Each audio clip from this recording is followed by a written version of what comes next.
बुलढाणा लोकसभा मतदारसंघासाठी आज प्रत्यक्ष मतदानातून निवडणूक होत आहे। सकाळी 7 वाजल्यापासून मतदानाला सुरुवात झाली असून बुलढाण्याचे शिवसेना शिंदे गटाचे आमदार संजय गायकवाड यांनी बुलढाणा शहरातील मतदान केंद्रावर जाऊन मतदानाचा हक्क बजावला आहे। प्रत्येक मतदाराने देश घडवणाऱ्या नेत्याला निवडून आणण्यासाठी मतदानाचा हक्क बजवावा असे आवाहन शिवसेना आमदार संजय गायकवाड यांनी केले आहे।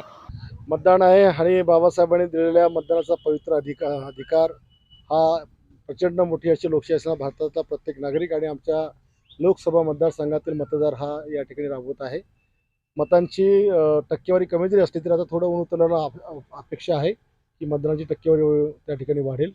आणि माझं आव्हान आहे आपल्या माध्यमातून की हा मतदानाचा अधिकार प्रत्येक नागरिकाने वापरून देश घडवणाऱ्या नेत्याला या ठिकाणी मतदान करण्याकरता मतदानासाठी बाहेर पडावं आणि आपला हक्क बजावावा असं आवाहन देखील मी आपल्या माध्यमातून करतो। ते महायुतीच विजय होणार आहे, कोण युती म्हणजे होणार आहे काय?